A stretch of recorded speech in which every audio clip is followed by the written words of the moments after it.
Welcome to the Redacted Apostate podcast. My name is Nicole. And I'm Carl. And today we're going to talk about the Chad Daybell trial in Ada County, Idaho.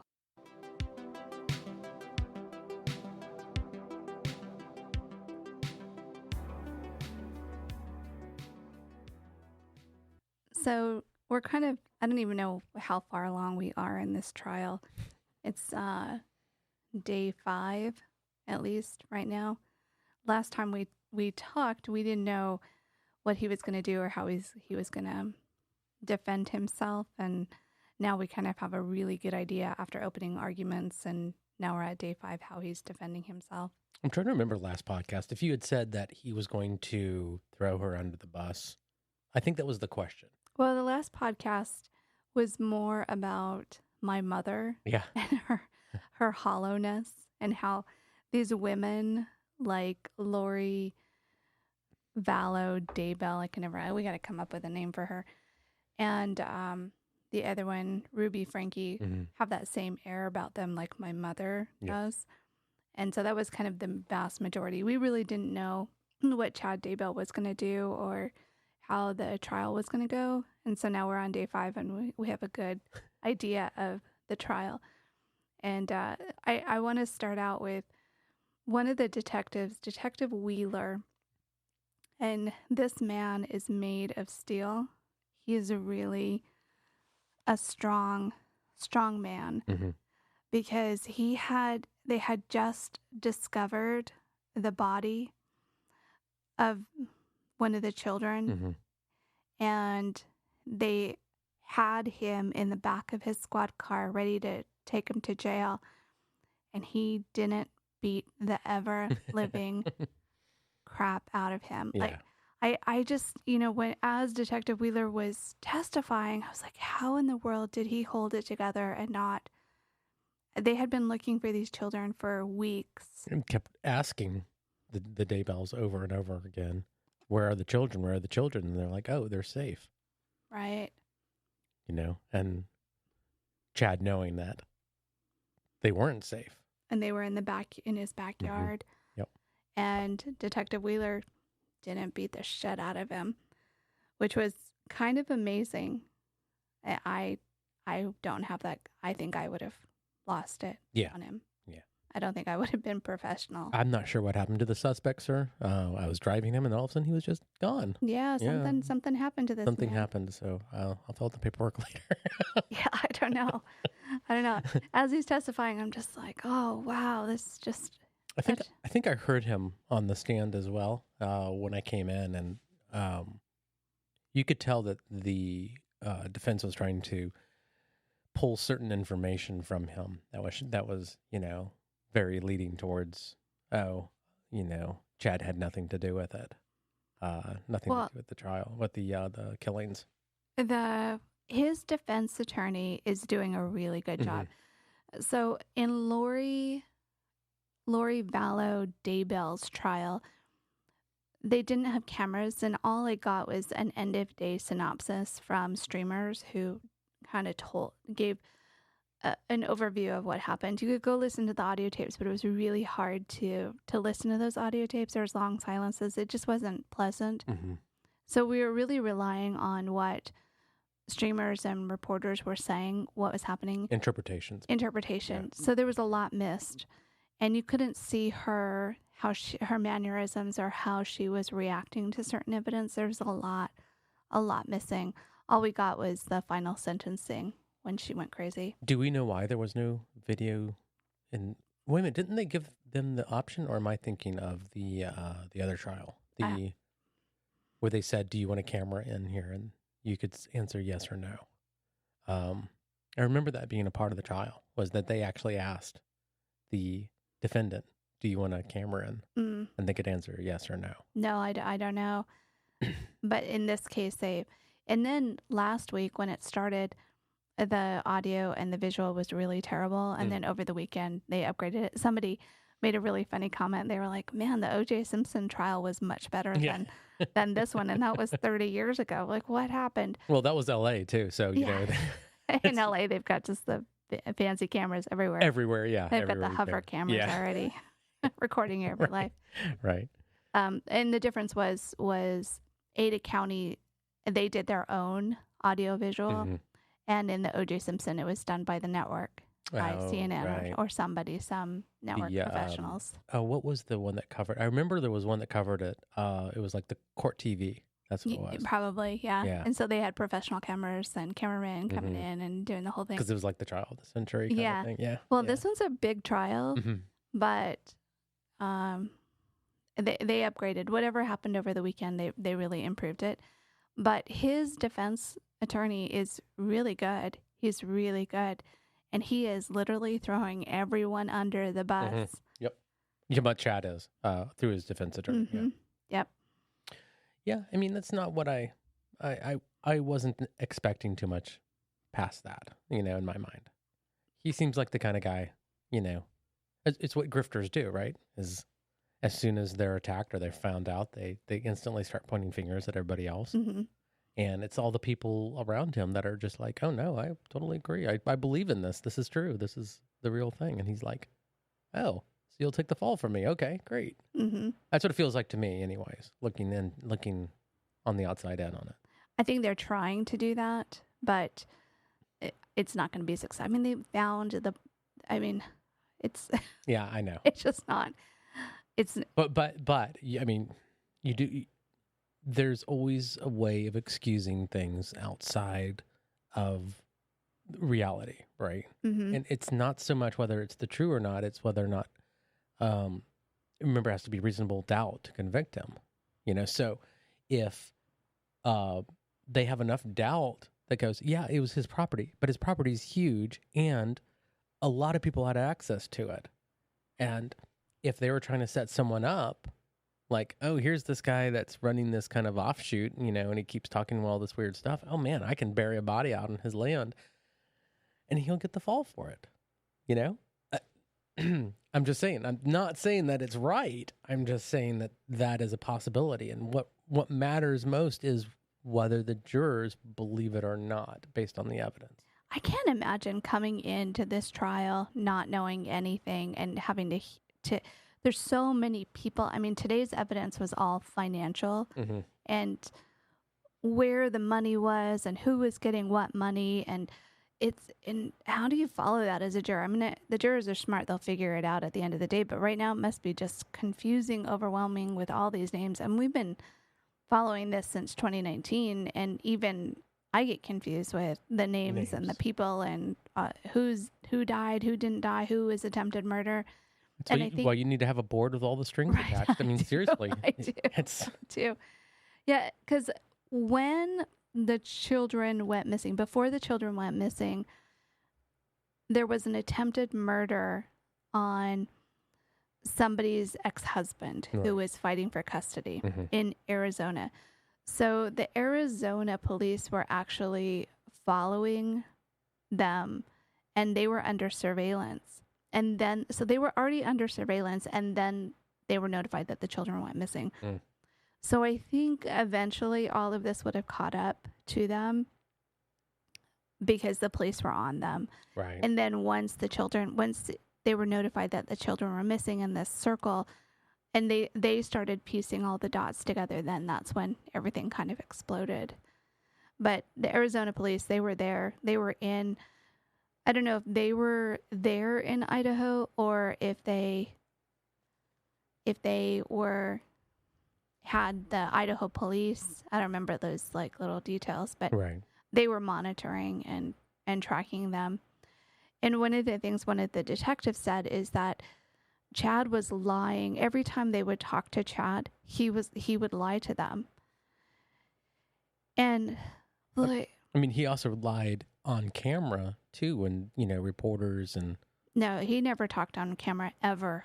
I thought that they would say that the children are safe or whatever. They didn't say anything. Oh wow! They never said.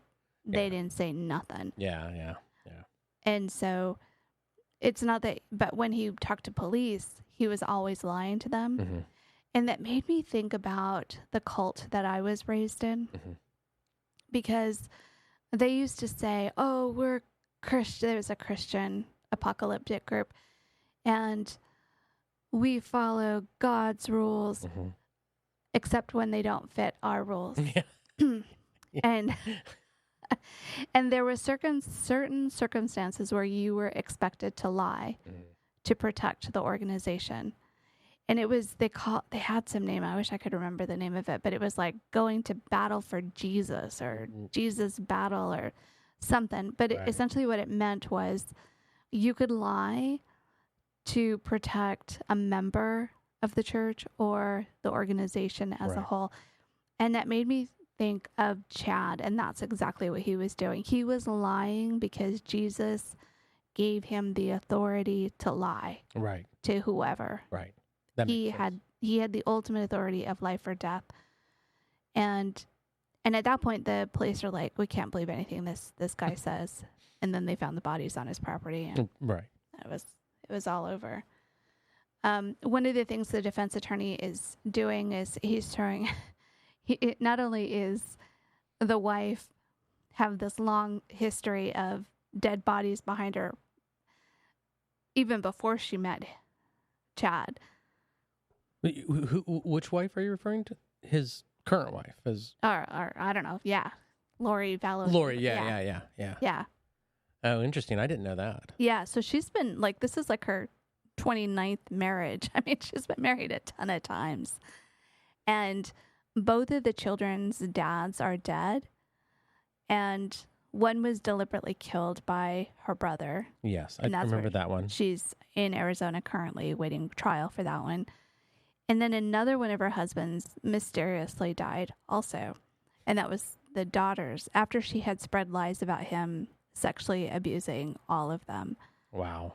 And so not only has she been married, all this, and I think Mormons really have issues with that. Which part about all of that? Right. That's a lot of really weird, bad things, you know? Yeah. I mean, the marriage, the murdering, the attempted murdering, the lies. I mean, like, which part would, because I would imagine any church would have a problem with all of that. All of it, yeah. I don't know. I think the multiple husbands. That's a kind of a deal, you know? I mean, in other religions, they don't care if you get divorced. But, and then, you know, you just move on to someone new. Mm-hmm. And maybe that's why these guys ended up dead. I don't know. No idea. I don't know. It's so hard to know what goes on in Crazy Head. Yeah. like, what is going on in that brain? Well, I mean, you know, the question is, do you really want to know? Do you really want to put yourself into that headspace? Ugh, no. My answer is no. No. Yeah. So he is, the attorney for Chad is really saying it's her fault. She's the one. She was, in his opening statements, he said, essentially, to paraphrase, Chad was such a good guy. He only had a traffic ticket. Was a great father. Was only married to one woman.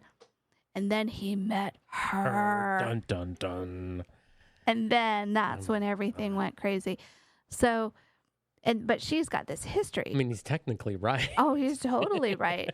But not like, I think what they're going to show is that Chad was looking to cheat on his wife, and he was looking for an excuse. And, you know, he's just God, he's so gross. Well, what I think is great is that the live stream that you're watching, they keep, every time they show his face, they put the slimes and the snails or slugs on there.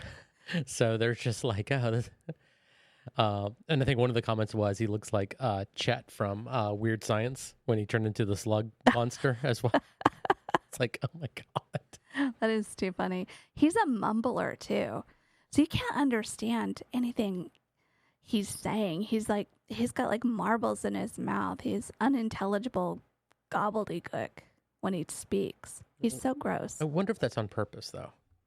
Like, because I think they were playing this tape of like some prayer or something like that. Blessing. It was a blessing. Yeah.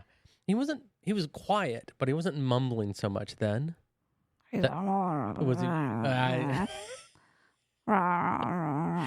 Yeah, I don't know. I don't know if I caught that or not, but so are you saying that what is it the playback of the testimony that you're hearing? Because he hasn't been on stand, right? Oh yeah, he hasn't. Okay. Right. Because if he goes on stand, they're allowed to cross-examine at that point. Well, so they had him in the back of the police car, and they showed all this, and you could barely understand. And he's talking to his daughter. Mm-hmm.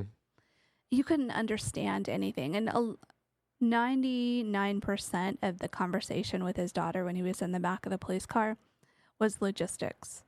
All logistics. How do you pay the mortgage? Where's the money? How are you going to be able to get me money when I'm in jail?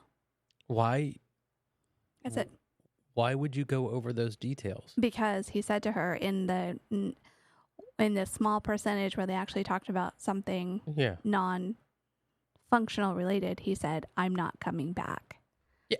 Oh, okay. But if you're innocent, your first thought is, I'll be out soon because this is BS. Exactly. No, none of that. None of that. His comment to her was, "I won't be coming back. Here's all the logistical things that need to be done. Mortgage, monies." Yeah, I mean, that's a pretty big red flag for me. I mean, if I was a lawyer in that would be one of my big things to go to.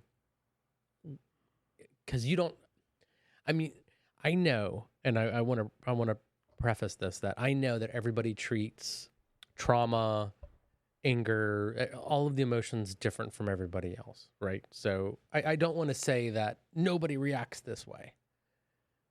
But I've never seen anybody react that way that wasn't guilty. You know what I mean? Yeah.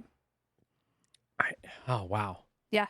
I won't be coming back. I mean, it was pretty shocking that he said that.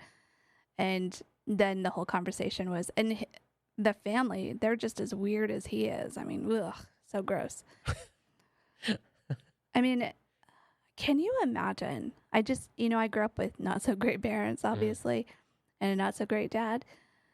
And if I found out that my father had buried children in our yard, I mean, you just don't know how you would react, but I'm pretty sure that. So let's put this in a perspective that's a little closer, because you're basically, I know where you're coming from this standpoint, from a person that you really don't care about and, deep down care about. And that's kind of created this really terrible childhood of yours. And then on top of all of that being, you murdered, a family and buried him in the backyard. I mean, I think for you, it's really simple. I don't like you, and now I really don't like you. That's it. You know, I don't want anything to do with you, and that didn't change. So put into a different perspective. What would be like if you found out I did that? Like, I killed 2 kids and put them in the back seat, right? In the back seat, in the back of the yard, right? So it's different when you actually care for somebody. But if there was even a suspicion that I did that, and there was a shred of evidence, like even slight, you'd be like, I'm done with you. In a heartbeat. I know you would be like, I'm done. Yeah, I don't even know how you would react in that, but how they react. Oh, you'd be angry, but you'd still be angry. You'd get information from me. You'd still talk to me just to get information. So maybe that's what she was doing, but they said she's going to be testifying for him.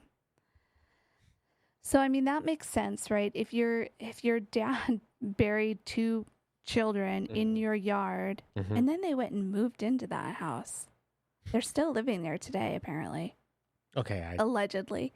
Like, how gross is that? That is really gross. Actually. That is so gross. Yeah. How could you live in a house that you're take that out. Don't say, like, how can you live in a house that had 2 buried children next to it? It just that alone. It's like, I'm done. Like I couldn't, like, one of my fears is just having, like, like someone buried a body in our backyard like 50 years ago or something like that. Like that's a scary thought for me. Well, we found out years later that we lived across the street from one of the crime scenes from the Atlanta child murderers. Oh, yeah. And we were like, oh, wow, that was like literally feet away from where we were living. Yeah. And that was still disgusting and just like, ugh, like, it's horrible. And that was happening, I think, before I was even born. Yeah. So Yeah, I try. One of the things that whenever I hear this weird information, I try to take out their story and I just try to put it into my own story, right? So, like if someone, like if the police came by and said, "Oh yeah, you buried 2 bodies," I'd be like, "Well, first of all, my wife hasn't dug a hole in the backyard since we've moved here, so there might be a little bit of, but if there was starting to be a little bit of evidence, I'd be like, okay, you're going to be you're gone. You need to give me all the information I can, and good luck." So that's exactly what happened in that police video. Mm-hmm.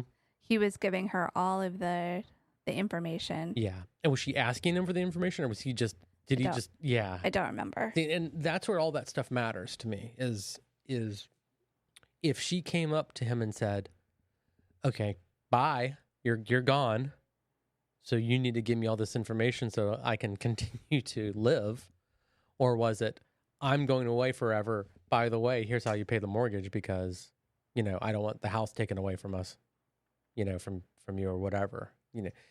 It's all about which came first and who asked the question. But the other thing too is, you said that she's going to be testifying for him. Apparently, yeah.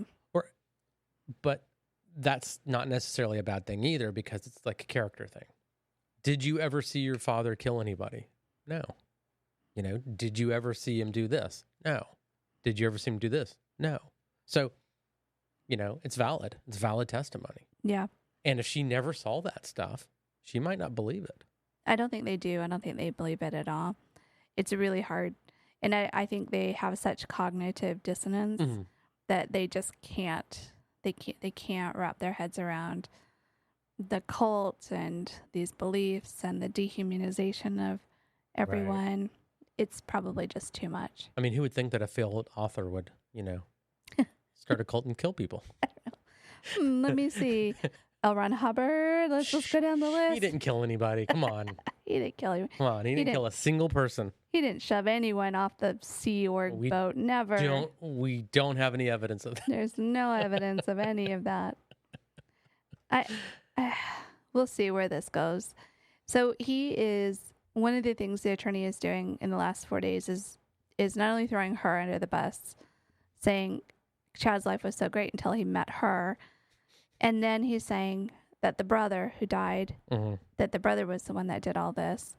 Yeah. And then they have these 2 crazy friends that were part of this cult named Melanie and David. And the 2 of them, the attorney is saying, they were there when the children were murdered. And they're the murderers. So basically, I don't think he's saying that Lori was the murderer. I think he's saying that the brother was the murderer and that Melanie and David were the murderers of the children. Because it's very clear the children were murdered. Mm-hmm. What's interesting to me, though, is that they're not bringing in Lori for any evidence, Well, they might. I don't know. That would be fascinating if they did. Well, they have to call those witnesses ahead of time, typically in a murder trial. Yeah, none of that is available to the public. Okay. So I no idea if they do.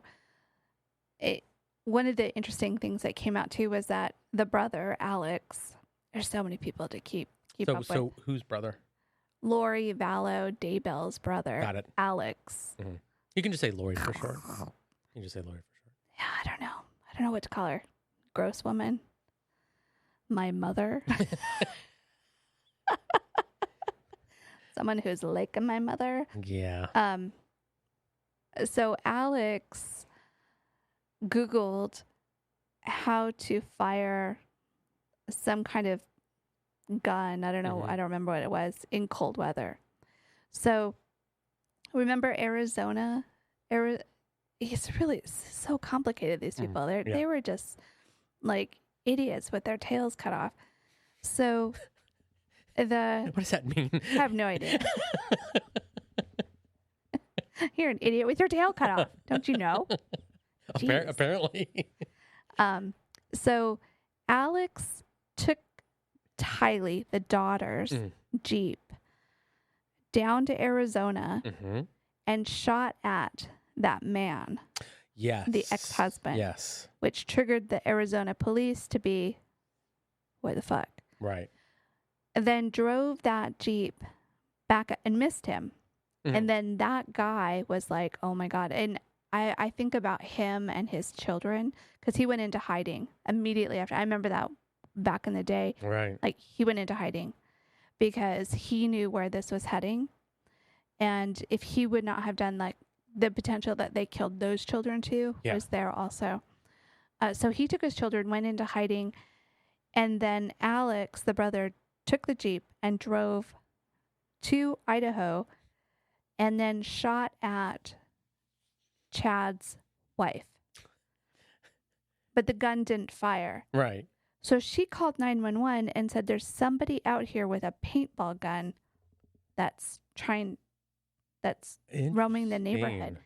But that was Alex. And I think evidence is going to come out where they were able to pinpoint his cell phone on the night there with that Jeep. Because I'm pretty sure they have the Jeep data and they have the cell phone data tracking to show where everyone was. Right. So they attempted. So he was 2-0. Uh-huh. Wow. So he went and Googled why his gun wasn't working in cold weather. It's like an air gun. That's what it sounds like. I don't know. No idea. They said it, but I wasn't really. I don't know stuff like that, so I didn't really care. So he had already attempted to kill the dude in Arizona that was an ex-husband of somebody in this cult, and then kill her, Chad's wife. Right. And then when that didn't work, so dude went into hiding with the kids and filed a police report, and then she didn't die, and then days later is when she mysteriously died. Mysteriously died. Wow. So they're going to say that one of the things that the defense attorney is saying is that it was natural causes that she died. So wait a minute. There's been an autopsy, I'm assuming? They did. And that's another weird thing about this whole story. Why she wasn't immediately cremated. Oh, by the Daybells? By the Daybells, yeah. Like, why did they bury her? So... And I don't think and this is where I don't know where Mormons believe, like, if cremation's bad or not. So maybe that's part of it. Well, I get a feeling, this is just my gut feeling telling me this, that they thought that they were on the right. So if you're on the right, you don't need to cover evidence. That's why, nobody was really worried about it. Like, oh, they went to Hawaii on their honeymoon after all this. Like, they really didn't care. No, they felt like they had the right to kill all these people. Yeah. So, not cremating the body, well, it doesn't matter. When the end of the world comes, what is that going to matter? Right. We're doing God's work here. So we kill who we need to kill. And there's no reason to cover the evidence because we're not going to go to trial. We're not going to go to court. Yeah, but okay, so on the flip side, having grown up in an apocalyptic cult, if you think the world's going to come in June 21st, 2021 or 2020 or whatever that date was, then why would you spend the money on a grave? Why would you? It's so much cheaper cremation and to go through that route. Why would you spend the money if you know the end of the world is coming in a few months? Because you still have to do what is morally, I'm using my air quotes here, morally correct. I don't know. If somebody knows if Mormons have an issue with cremation, put it in the comments. I never even thought about that. Yeah. Maybe that's why he didn't do it. So they exhumed her. And that's another funny part because we have not discussed any of this really the last couple of days. We've been too busy. So it's funny that you're bringing this up because the defense attorney keeps saying when they dug up her body. When they dug up her body. Like it's a bad thing. Yeah, instead of using the word exhumed. Right. And he's making a big deal of it that they exhumed her and that consideration wasn't given to the family for the exhumation because the police they're just trying to solve a problem. They're just trying to solve a case here. So initially the coroner said that she died of natural causes. And then once all of the facts kind of come together and they exhumed her body, then I think they came back and said, no, it was asphyxiation is how she died. So I'm sure that's all. That hasn't been presented yet. So that's a known that another autopsy was done, and it came back that she was basically choked. Yeah, but if you're I think smothered. I think that's the theory at this point. But if you're a defense attorney, you're going to say, listen, the first coroner report said it was natural causes, and then you guys came back after you're trying to pin all this on my client, saying it's not. I mean, everything he's saying is valid. And he's pointing out all the right things. And sometimes when these detectives are up there testifying, I'm hearing his words in my head. So I'm sure the jury is also, because they're testifying more about what a horrible person and a liar Lori Vallow is. And it's kind of playing. And so he doesn't even get up there and really ask any additional questions, because they're pretty much proving she's a terrible person. Great. Yeah. And he's like, that's what I've been saying the whole time. Yeah. What about Chad? What do you have on Chad? Yeah. And up to this point, other than that police, I haven't really seen it. But it's funny. And he's also, because I think he's pinning the most of the murders. I think he's throwing Melanie and David out, but I think mostly he's pinning it on the brother, Alex. He said, yes, they have an oddly close relationship. And I was like, do they have a Lannister close relationship? And he was like, as always, just pay their debts. So yeah, it's an oddly close relationship. God. But he's such a funny lawyer, because this is the one thing we did joke about. He's kind of like, I'm a simple Southern Idaho lawyer. I may be getting old. Could you repeat that for me? I'm not sure I understood what you just said, being a simple Idaho lawyer. But that works. Oh my God. That can definitely work. Yeah. You know? Did you? And he's like, I'm a simple Idaho lawyer. Did you just say that there's nothing that ties my client to this murder? And the detective is like, yep. We don't have enough evidence to prosecute for the husband's murder. Yep. So the thing to remember with this too is something that's kind of going through my mind is Manson didn't kill anyone either. Right. So just and it is a little bad that they're tying everything to I didn't kill these two people. Like that's a good point. I haven't thought about that, but yeah. Just and with liability or whatever you want to, call this of a murder or murders, there's other things that are going on as well in other court cases that are tied to just because you didn't pull the trigger, or just because you're not the one that signed the check or, did this, doesn't mean that you're not culpable for what occurred. Right. And he might even pull, it's my First Amendment and I can say this kind of stuff. No, that's not how it works. And that's been proven too in the Supreme Court. So he might not be directly tied to any of these killings.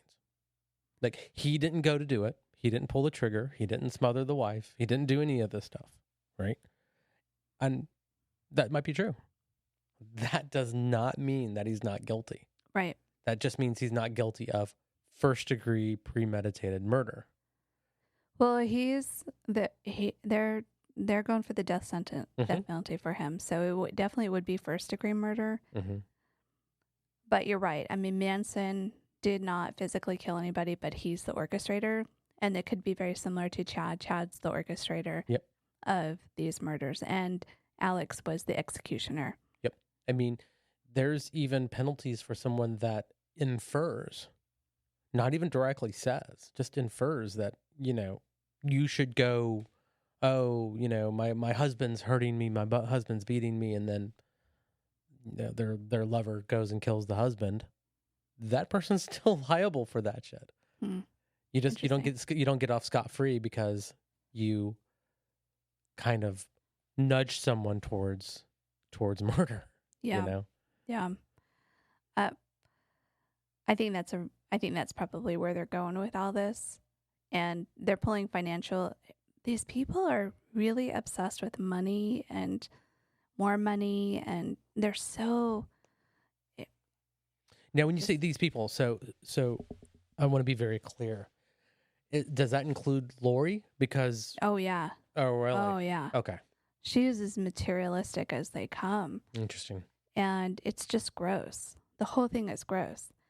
So one of the reporters that I was watching, he said, okay, what happened? Like, say they got away with all this. And what happened when the money ran out? Because they were so money obsessed based on the evidence that we saw. Just emails back and forth about money, and how much they got. And then they were still stealing the children's Social Security. And oh my God. Wow. It just, and all the lies and all the financial lies. And it's so weird because it feels like it's two conflicting stories. It's this apocalyptic cult where they're doing God's work by killing zombies versus we need money so we can live, lavishly and go to Hawaii on our honeymoon. Yeah. Those two things bump. You know what I mean? Oh, yeah. Yeah. It's weird. I mean, these people were up in La La Land. That's just so weird.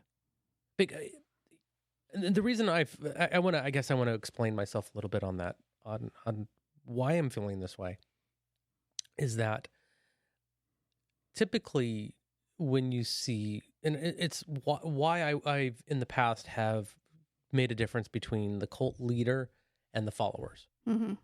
Because I feel, and that's why one of the questions I had was there ever been a cult leader that woke up during full-on fledged, I'm a cult leader. Holy crap, I'm a cult leader. I need to stop doing this. Yeah. Versus cult members waking up. I feel that every cult leader is a grifter and a con man kind of built in. You say the right things at the right time. You do the right things at the right time. A manipulator. Exactly. So typically when I see kind of corruption, it's always the cult leader alone. And this is where I'm kind of getting to is Lori and Chad in cahoots on this kind of fake this cult? Were they both leaders, or was she was a follower? Because typically, and again, I'm not an expert. I really, it's only what I've seen, and any documentary I'll watch. It's kind of like every step is very similar on what people do, but they give up all their shit. They give up everything. They give it to the cult leader, where he can drive Rolls Royce around in batshit country. It's not typically the cult members who are all about the money at the same time as believing in this apocalyptic cult. Because if you really were a true believer, you'd be like, money doesn't matter. None of that matters. What we need to do is we need to do the right thing so we are preparing for whatever the end of times is. Mm-hmm. Like Rial. Like, he at least was like, I'm going to, we need to build this thing up, and I need to sleep with as many women and, have them naked around me. It tracks. Right. Well, I think there's a lot we don't know. Of course. And there's a lot we don't know because Melanie Gibb is a very unreliable narrator, and she is the friend that turned on them. Right. She is difficult and wants to make herself look good and still has not woken up. So it's challenging to get accurate information. And she has an agenda too. And she has an agenda. Mm-hmm. So when you're dealing with somebody who still believes 1,000% in this gobbledygook and then is unreliable and is still trying to make themselves look good, you don't know. So I think what the prosecution is saying or what they're trying to prove is that they would kind of jockey back and forth in leadership. Oh, that's interesting. So sometimes Lori was the leader, sometimes Chad was the leader, but they were both in cahoots and both master manipulators. Now Lori is definitely a master manipulator.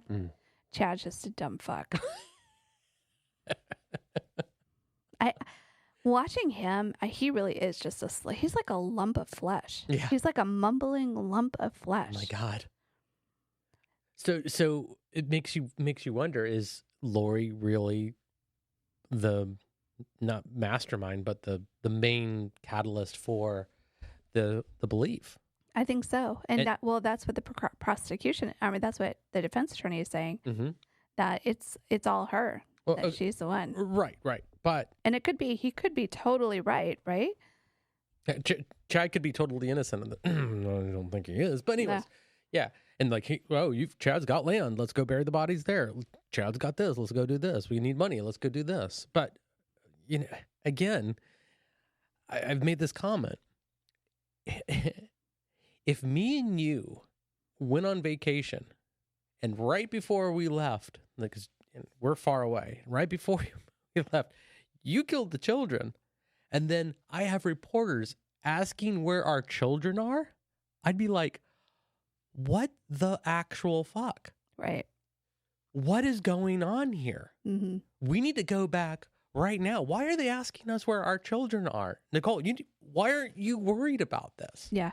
Like, I would be freaking the hell out. Yeah. Well, even today we got a crazy text message from our daughter in middle school. Oh my God. Yeah. And then we were like calling the school freaking out. Like, what is going on? Yeah. So, yeah, and that, I think that's what caused this story to blow up the way it did was her response to missing children was just unacceptable. Was absolutely his is both of them. Just like if she was the mastermind, then he was the absolute willing participant. Oh, completely. Yeah. Completely. So for him to say it was all her, again, dude, that doesn't give you a free pass. No. And I think he's looking for like manslaughter and not murder one. I think he's looking to get out of the death penalty. I think that's what they're because the evidence is just so much there. Do you think he would have tried to save his life? Yeah. Do you think he would have pled guilty if it was for a lesser charge? And I don't know. Like, I don't know why they didn't. I feel bad for all the taxpayers. Like, this is like we're paying Social Security for this horrible human, and then now the taxpayers are paying millions for these court cases. Yep. And it's like, and now we have to pay for him to be housed in a jail too. Well, the people of Idaho do. But. That's why I'm like, Detective Wheeler, he's got a constitution made of iron, because they're in the middle of nowhere. They don't deal with this kind of. No one really deals with this kind of stuff. Even in big cities like we live in, murdered children is a big freaking deal and affects police officers psychologically till they die. Yeah. They're a little bit more. They have a little bit more resources and have the Constitution if they're in bigger cities. But I just feel so bad for these. They probably moved to the small town to be like happy and not as much stress, or who knows. So okay, let me ask this question for you.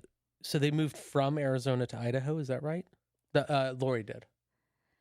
Where was she before she met Chad and moved to? I'm not 100% sure, but I think it was Arizona. Yeah, I think so. That makes sense. Mm-hmm. So was her house big enough for a compound? Her property that was in Arizona, and I think the answer is no. No, and they were living in some shithole. Yeah. In Idaho. I was like, well, I'm thinking about Chad's. It's not great, but it's looked like a big piece of property. Well, they were saying part of their prophecy predictions was that Rexburg, Idaho was going to be where the promised people were going to live.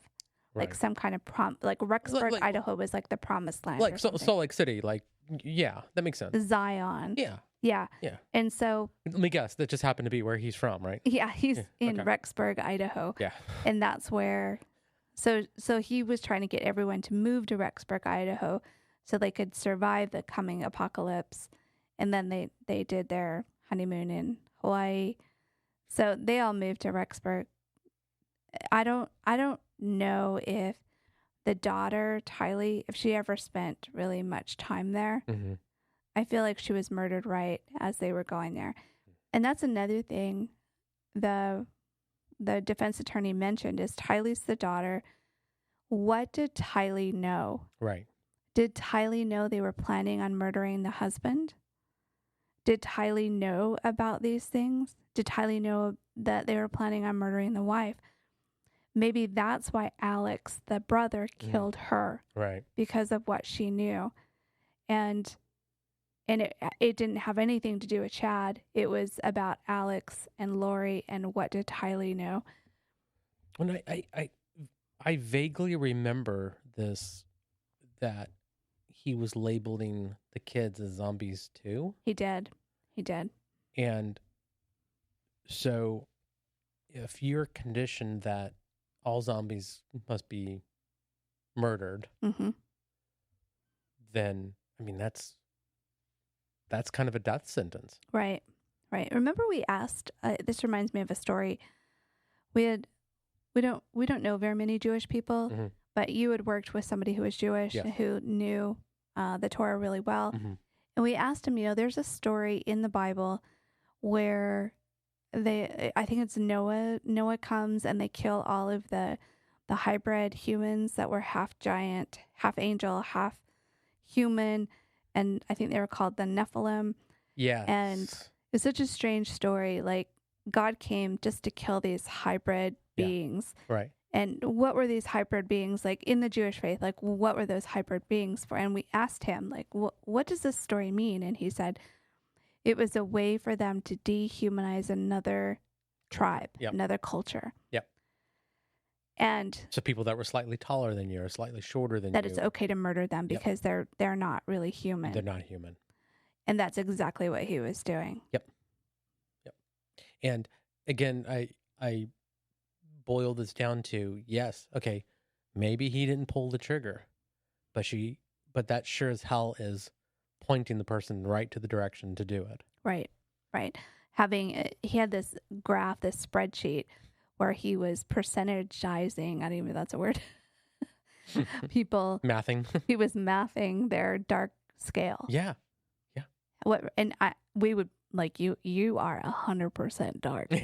maybe not 100%, because maybe like 99.9. There's 1% where it's like we still feed our children. I have a choice. I'm awesome. We have some light in there. Some light. Yeah, that whole blessing of Alex that you heard where he's like, marble mouth, marble mouth slug. She's in the back crying. You hear her crying. Yeah. It's so weird. It's just gross and weird. And it could be that blessing was the reason why he gave him solace after to murder. Like, what was that? It was just a mumbling, rambling grossness. But what was that? Yeah. I had no idea. No, it's just so weird. I don't know if that's a Mormon thing. Another thing they talked about, I don't know if they talked about this. I have it in my notes, but apparently Chad would receive his prophecy. He would sit in his portal and receive prophecy. I'm like, you're going to sit in your portal? I want to sit in my portal, and what am I going to receive? Usually when I'm sitting in my portal, I'm reading Reddit. Yeah. I mean, there's other things I can do in incognito mode when I'm in my portal. When you're sitting in your portal? Yeah. That is, oh God. That is... I'm going to sit in my portal. That is such a thing. Oh, man. It just goes back to that prophet thing. Yeah. It's exactly the same with the Lori trio, The throuple, the throuple, where they were doing their pen papers, and they were doing stuff called castings, and they have these weird words for just weird. Because casting seems more like witchcraft or something like. A lot of it seems like witchcraft. Sitting in portals, doing casting, zombies. I mean, that's all pagan witchcraft stuff. Yeah. So it's a very strange. Which I can get behind. You know, I don't have a problem with that. It actually is more based on reality in my mind than a lot of the other stuff that I've heard. But, you know, don't just start talking about now you want to kill those people because they're... you can't have it both ways, man. Because you sat on your portal. I sat on your portal, yeah. It's just so weird. So weird. So I don't even know if we're like halfway through or a third of the way through, but... Oh, you mean the trial? The trial, yeah. I mean, this was only really second day of the trial, right? No, it's day 5. Well, so 5 days. I thought that they were doing... Oh, that's right. Last week was jury selection. Right. That's right. I remember now. So we are on day 5. A lot of information, a lot of, like, just financial records and emails going back and forth and fake emails going back and forth and affairs being discovered and not discovered. And wow. And just normal stuff. Yeah, but... Not normal stuff, I don't know why. Yeah. Well, I mean, normal stuff for this kind of thing, yeah. But what's good about showing all of that is intent. Yeah. You know, because I think it's easier for the average person to understand these murders in the terms of money than it would be to understand it in the terms of religious doctrine. Right. Well, that's the lawyer. I'm a simple Idaho lawyer, and I'm not a Mormon. I don't know much about Mormon. And there was this dialogue between him and a detective. And the detective was like, yeah, I was raised Mormon and I left when I was 18. Yeah. And he's like, well, then you know more than I do. And what does a casting mean? And what does this mean? And the guy's like, I don't know. Never heard of it before. Don't know. Yeah. Go get a Mormon expert. I'm not it. Yeah. And you shouldn't be asking the police officer what a casting is. That's not his job. Yeah. Yeah. And actually, if any answer that he would have given should have been stricken immediately afterwards, because he's not a Mormon. He's not a Mormon expert. Yeah. You could be raised Mormon for 50, 60 years. That doesn't make you an expert on the religion. Yeah. You know, that makes you a Mormon. Yep. And yeah, that question should have never have been asked. And I'm surprised that the prosecution didn't object to that. They don't object as much as the defense does. The defense. I heard they objected like 5 different things, and I was in for 2 minutes. He's doing his job. Absolutely, he's like really doing his job. Well, there is a point too, because you know one of the things I love doing is listening to like lawyers talking about what actually occurs in law. In the God, why can't I talk about in the courthouse, in the courtroom? That's the word. There was a word there. Is that one? There is oftentimes a reason why a lawyer will not object to things which should be objected to. One, he's letting the other team say stuff that's actually benefiting him. Mm-hmm. So the fact that they didn't object to it is because he's letting them go, yeah, you don't know anything about Mormonism, and you're bringing, you're defending this guy about Mormon beliefs. So maybe you should get a Mormon expert to testify. So you asking a police officer is just making you look stupid. It really is. It's like, that's not a good thing, that he's asking questions to a police officer about Mormon beliefs, So and on the other side, a lawyer that objects a lot, you kind of get the way that I was told this, or not I was told this, but the way it was explained was that you kind of got like a finite, it's like timeouts, right?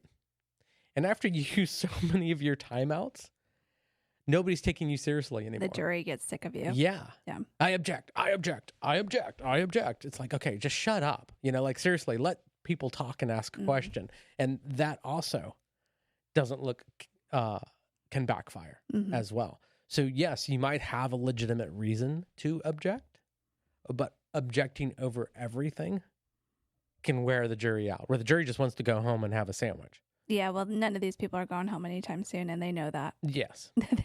They are there for the long haul. Yeah. Poor things. So, and that kind of stuff matters to how a juror feels about the lawyer of a defendant as well. Well, if I was a juror, I would think this was a good lawyer. Having seen some really terrible lawyering. Yes. This is a really good lawyer.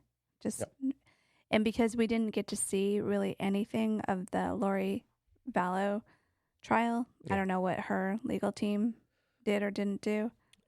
Yeah, she doesn't seem like the person that would work with her legal team. No. Well. No. And Chad seems like he's going to tell the lawyer every single little thing that he knows and work with him and do exactly what he's told to do. Yep, I agree with that. So to kind of wrap things up, the last detective that really impressed me was the detective Consus. And is that really his name? Consus? It is Consus. Wow. Yeah, I'm pretty sure that's how you say it, Consus. And he was going through the financial of everybody, the numbers, and he found the finance, and then he turned it over to the FBI, and just numbers. And was he in Arizona? Or was he? I don't know. Okay. And every time he talked, every time JJ, he started to cry. He held it together with Tylee, but every time he talked about JJ's financials, he started to cry. And I just started crying listening to him. Yeah. And I don't know, like maybe he has an autistic grandchild, because there was something about JJ that just got him, just got him emotionally.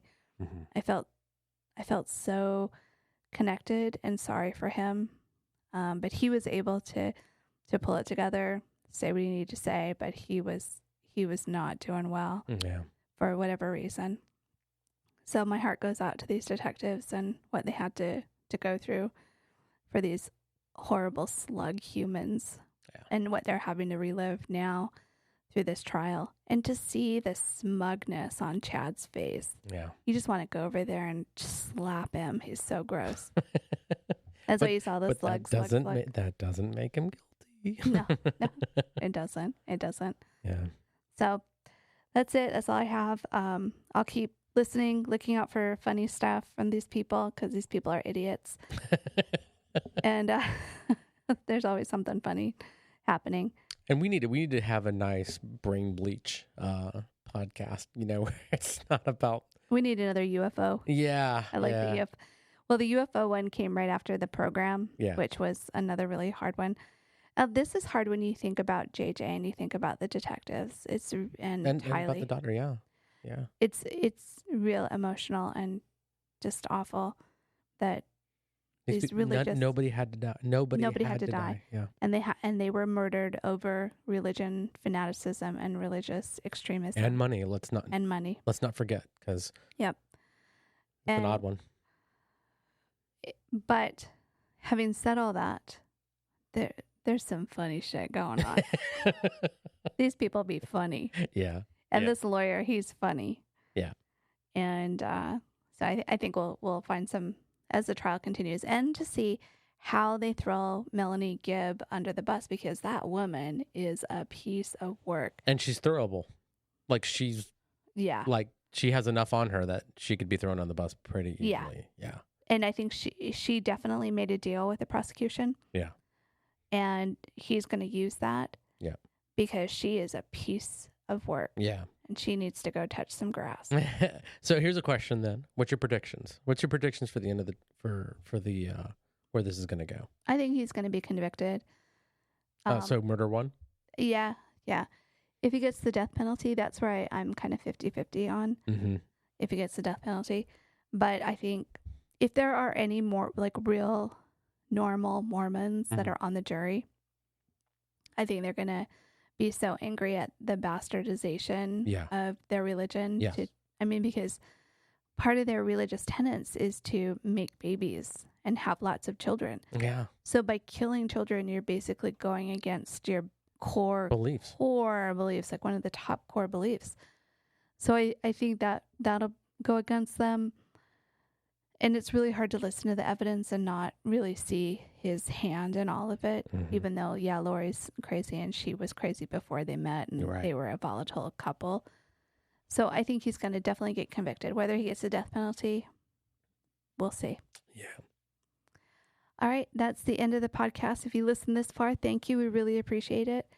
And you have a wonderful evening. Thanks a lot, guys. And make sure you like and subscribe. Appreciate it.